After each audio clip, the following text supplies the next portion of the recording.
Hello students, कैसे हैं आप सब। आई होप सब बढ़िया होंगे और उम्मीद है कि सब वीडियो बहुत अच्छे से देख रहे हैं और प्रॉपर तरीके से सभी बच्चे अपने नोट्स बना रहे हैं।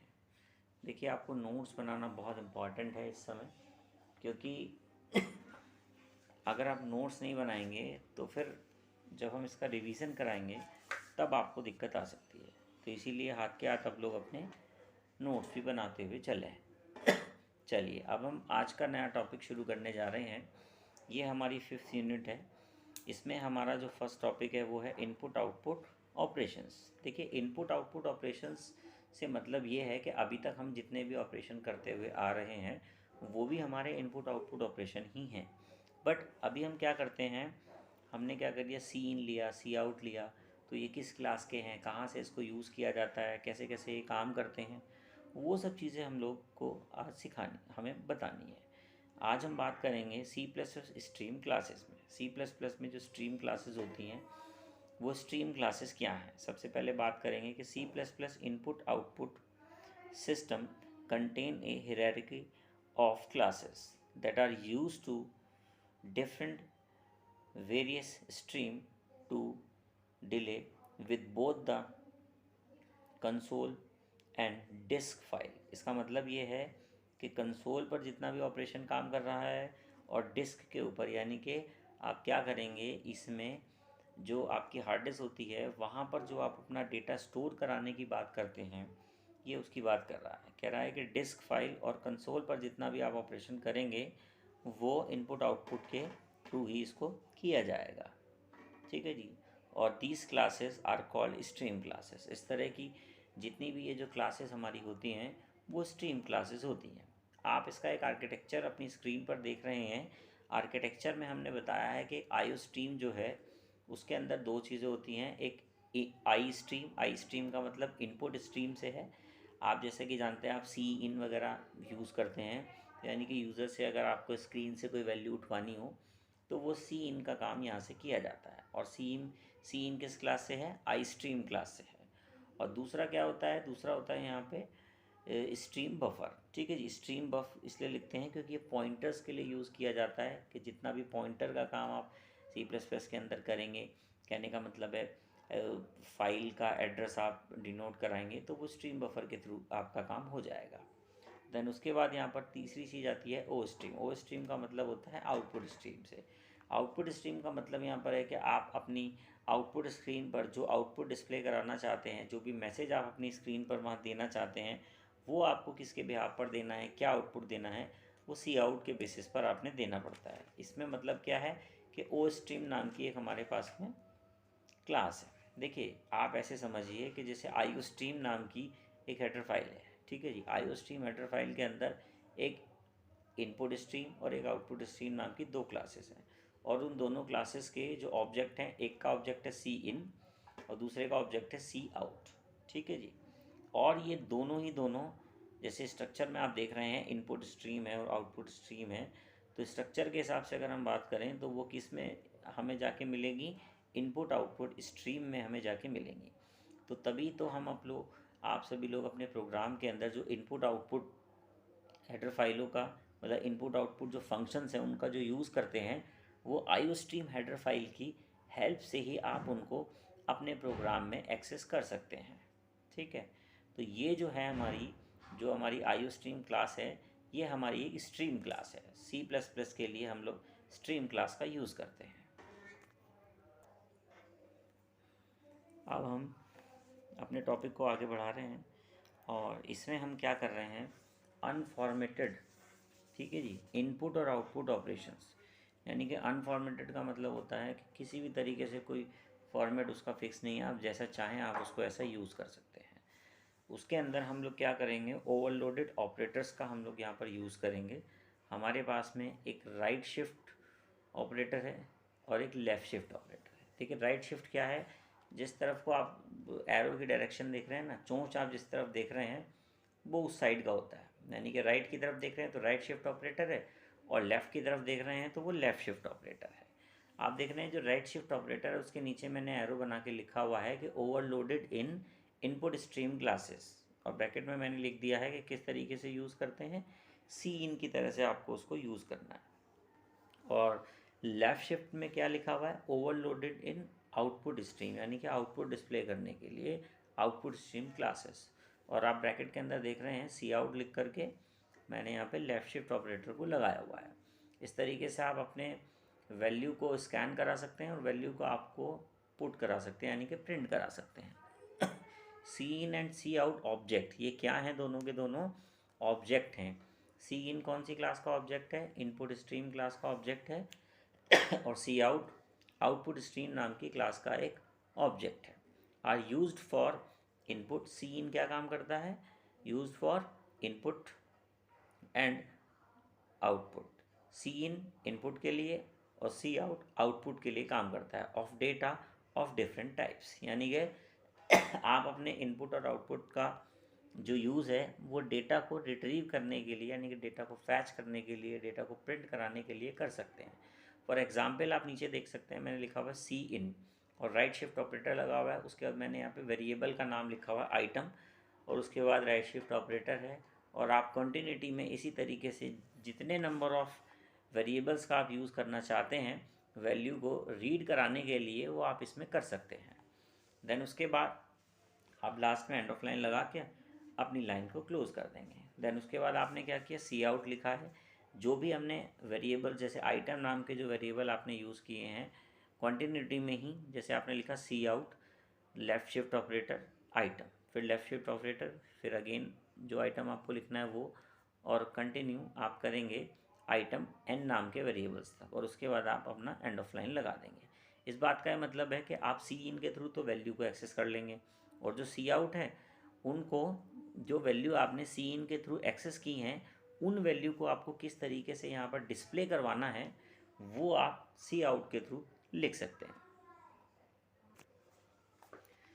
अब हम इसके अंदर दो फंक्शन पढ़ने के लिए जा रहे हैं, एक तो पुट फंक्शन है और एक हमारा गेट नाम का फंक्शन है। पुट एंड गेट फंक्शन, ये क्या काम करेगा, पुट इनपुट करेगा, ठीक है। ये पुट नहीं, इनपुट से मतलब यहाँ पर ये है कि प्रिंट कराने का काम करेगा। तो पुट फंक्शन क्या है, आउटपुट देगा, और गेट फंक्शन है यानी कि यूज़र से वैल्यू लेने का, इन करने का, ठीक है। इनपुट और आउटपुट फंक्शन ऑन कैरेक्टर, कहने का मतलब है कि इनपुट आउटपुट करने के लिए आप किस चीज़ का यूज़ करेंगे, पुट और गेट नाम के फंक्शन का यूज़ करेंगे। जो पुट फंक्शन है वो क्या काम करेगा, used to output a line of text character by character, ठीक है जी। पुट करने का मतलब है लाइन पुट करेगा टेक्स्ट और जितने भी उसके कैरेक्टर हैं वन बाय वन सारे कैरेक्टर को वो पुट कर सकता है। गेट माने होता है लेना, यानी कि कैरेक्टर को लेगा। Use to fetch a character including the blank space, यानी कि जैसे कि आप कभी कभी लिखते हुए स्पेस मार देते हैं तो वो ब्लैंक स्पेस वहाँ पर क्रिएट हो जाता है, वो भी रीड कर लेगा। आपने क्या किया, स्पेस देने के लिए टैब बटन दबा दिया तो टैब से क्या है कि एक स्पेस प्रॉपर मेंटेन हो जाता है, तो आपने टैब बटन से जो स्पेस मेंटेन किया उसको भी वो रीड करेगा। एंड न्यू लाइन कैरेक्टर, कहने का मतलब है कि आपकी जो लाइन होगी, जैसे आपने एंटर प्रेस किया, एक और एंटर प्रेस कर दिया, तो आपने क्या करा कि लाइन जो है वो गैप बना लिया अपने लाइन को, तो न्यू लाइन कैरेक्टर को भी वो गेट नाम का जो फंक्शन है वो रीड करा लेगा। अब ये जो गेट नाम का फंक्शन है वो कैसे रीड कराएगा, उसके दो तरीके होते हैं, यानी कि टू टाइप्स हैं। सबसे पहला है आप क्या करेंगे, गेट करेंगे, ब्रैकेट के अंदर कैरेक्टर टाइप का कैरेक्टर लिखेंगे और पॉइंटर यहाँ पर डिक्लेयर कर देंगे। ये क्या काम करेगा, assign the input character to its argument, as a argument आप इसको यहाँ पर यूज़ करेंगे। और दूसरा क्या है जी, आपका गेट वॉइड, यानी कि नल, नथिंग होता है इसके अंदर, वॉइड का मतलब ब्लैंक होता है। और ये क्या काम करेगा, रिटर्न द इनपुट कैरेक्टर, यानी कि जो भी कैरेक्टर आप यहाँ पर रिटर्न करेंगे उसको ये कैरेक्टर बड़ी ही आसानी के साथ यहाँ पर इनपुट करेगा। अब हम एक छोटा सा प्रोग्राम देखते हैं जिसके अंदर हम लोग पुट और गेट फंक्शन का यूज़ करेंगे और किस तरीके से ये ऑपरेशन परफॉर्म कराएगा उसको देखेंगे। अब हम गेट और पुट फंक्शन को एक प्रोग्राम के थ्रू यहाँ पे देखेंगे किस तरीके से हम अपने प्रोग्राम में इसको इम्प्लीमेंट करेंगे। सबसे पहले आपने क्या करना है, यहाँ पे दो हेडर फाइल लगानी है। हेडर फाइल आपकी कौन सी होगी, hash include IO stream dot H होगी, जैसा कि अभी आपको मैंने स्टार्टिंग में वीडियो में समझाया था कि जो आईओ स्ट्रीम डॉट एच है वो हम यहाँ पर क्यों लगा रहे हैं, उसका यूज़ क्या है, किस तरीके से डेटा है, उसके जो फंक्शन है, मतलब फंक्शन से कहने का मतलब है ऑब्जेक्ट है, जैसे सी आउट है, सी इन है, वो किस तरीके से काम करते हैं। उसके बाद आपको दूसरी हेडर फाइल जो लगानी है वो है conio dot H. Conio dot H क्या काम करेगी, स्क्रीन को क्लियर करने का काम करेगी यहाँ पे। ठीक है जी, आप क्या करेंगे, अपनी स्क्रीन को क्लियर कराने के लिए क्लियर स्क्रीन जो यूज़ करते हैं वो आप यहाँ पे यूज़ करेंगे। उसके बाद आप मेन मेथड अपना शुरू कर देंगे। मेन मेथड की बॉडी आपने यहाँ पे बनानी है। बॉडी बनाने के बाद आपने क्या किया, एक इंटीजर टाइप का काउंट नाम का एक वेरिएबल ले लिया और जिसके अंदर हमने यहाँ पे क्या डाल दिया, ज़ीरो। ज़ीरो डालने से हमारा मोटिव ये होता है कि आप क्या कर सकें कि आप उसका जो गार्बेज वैल्यू है उसको वहाँ से हटा दें और वहाँ पर आप क्या डाल दें, ज़ीरो डाल दें। ठीक है, फिर आपने क्या किया, एक कैरेक्टर टाइप का एक सी नाम का वेरिएबल लिया। ये क्या काम करेगा, ये जो है सिंगल कैरेक्टर को 1 बाय 1 रीड कराता रहेगा और आपके प्रोग्राम में कहने का मतलब है गेट करेगा। तो आप कोई भी शब्द लिखेंगे या कोई सेंटेंस लिखेंगे या कोई स्ट्रिंग आप एंटर करा रहे हैं तो 1 बाय 1 सीधे सी बात है कैरेक्टर के थ्रू आप उसको कराएंगे, तो उसके लिए यहाँ पे सी लिया हुआ है। देन उसके बाद आप क्या करेंगे, आप अपनी आउटपुट स्क्रीन को क्लियर कर देंगे। स्क्रीन को क्लियर करने के बाद आप अपनी आउटपुट स्क्रीन पर एक मैसेज देंगे, सी आउट करेंगे और वहाँ पर आपने एक मैसेज दे दिया है इनपुट टेक्स्ट, यानी कि आप क्या कर रहे हैं, आप टेक्स्ट इनपुट कराने के लिए यूज़र को बोल रहे हैं। उसके बाद आपने यहाँ पे क्या किया, सी इन लिखा और उसके बाद आपने यहाँ पे डॉट ऑपरेटर की हेल्प से गेट नाम के फंक्शन को कॉल किया। और ये गेट नाम का फंक्शन क्या करेगा, इसके अंदर एक सी नाम का वेरिएबल हमने यहाँ पे पास करा दिया जो कि कैरेक्टर टाइप का है। तो वो क्या काम करेगा, कैरेक्टर टाइप का है, वो वैल्यू को यहाँ पर रीड यानी कि स्ट्रिंग को रीड करना शुरू कर देगा।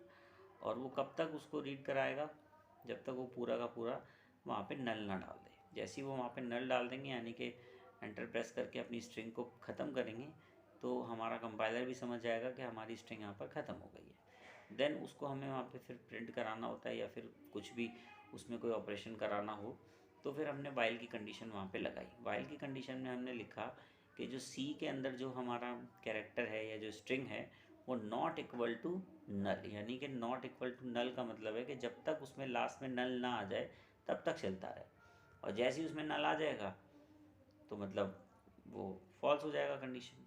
तो नॉट इक्वल टू नल है तो हमने सबसे पहला कोई कैरेक्टर उसने डाला होगा तो नॉट इक्वल टू नल रहा होगा। देन उसके बाद उसमें बॉडी शुरू करी, फिर सी आउट डॉट पुट। पुट सी से मतलब है कि आपने मान लीजिए कोई स्ट्रिंग डाल रखी है हेलो, तो वो क्या काम करेगा, सबसे पहले एच प्रिंट कराएगा, फिर इस तरीके से 1 बाय 1 सारी चीज़ों को वो प्रिंट कराता रहेगा। फिर उसने सी आउट को क्या कर दिया, इंक्रीमेंट करा दिया। सी आउट में क्या पड़ा हुआ था, ज़ीरो पड़ा हुआ था। देन वो इंक्रीमेंट करा के यहाँ पे क्या कर रहा है कि नंबर ऑफ़ कैरेक्टर आपके स्ट्रिंग में कितने हैं उनको वो काउंट कर लेगा। देन उसके बाद वहाँ पे दिया हुआ सी इन डॉट गेट। सी इन क्या काम करेगा, डेटा को रीड करने का काम कर रहा है और वो उसको क्या करा लेगा, वहाँ पे गेट करा लेगा। और कैरेक्टर में है तो सारी वैल्यू आपकी कैरेक्टर में ही 1 बाय 1 स्ट्रिंग के फॉर्मेट में जाके स्टोर हो जाएंगी। देन आपका प्रोग्राम जो है वाइल की कंडीशन जो है यहाँ पर क्लोज हो जाएगी। देन उसके बाद सी आउट में आपने एक मैसेज दे रखा है कि नंबर ऑफ़ कैरेक्टर, यानी कि नंबर ऑफ़ कैरेक्टर का मतलब है कि आपकी स्ट्रिंग में जितने भी नंबर ऑफ़ कैरेक्टर यहाँ पर हैं वो आपकी स्ट्रिंग में सी आउट में जाके स्टोर हो गई है। सी आउट से मतलब है कि उसकी लेंथ आप ये समझ लीजिए हमने सी आउट करवा ली है। सी आउट वो काउंट करवा ली है। काउंट से मतलब है कि काउंट में हमने ज़ीरो डाल रखा था और जितने भी उसके अंदर कैरेक्टर थे, जब हम कैरेक्टर को पुट करा रहे थे और गेट करा रहे थे उस टाइम पर हम क्या कर रहे थे, काउंट में बार बार 1 बाय 1 प्लस 1 हम करते जा रहे थे। तो जितना भी हमारे काउंट का साइज़ यहाँ पर हो गया है उतने ही कैरेक्टर हमारे इस स्ट्रिंग के अंदर हैं। तो हमने यहाँ पे क्या किया, सी आउट करके नंबर ऑफ़ कैरेक्टर यानी कि नंबर ऑफ़ कैरेक्टर वहाँ पे कितने हैं वो हमने काउंट में जाके प्रिंट करा लिया है। देन उसके बाद हमने क्या कर दिया, स्लैशन लगा के गेट सी एच करके अपने प्रोग्राम को क्लोज़ कर दिया है। इस प्रोग्राम के अंदर हमने ये सीखा कि पुट और गेट को हम लोग किस तरीके से यूज़ कर सकते हैं। तो आज के लिए इस वीडियो में इतना ही रखेंगे। आप लोग इस प्रोग्राम को एग्जीक्यूट करके देखेंगे और प्रॉपर तरीके से आप अपने यहाँ पर नोट्स बना लेंगे। आई होप आपको ये सारी चीज़ें समझ में आ गई होंगी। आप लोग अपना ध्यान रखिए, सेफ रहिए। ठीक है, थैंक यू।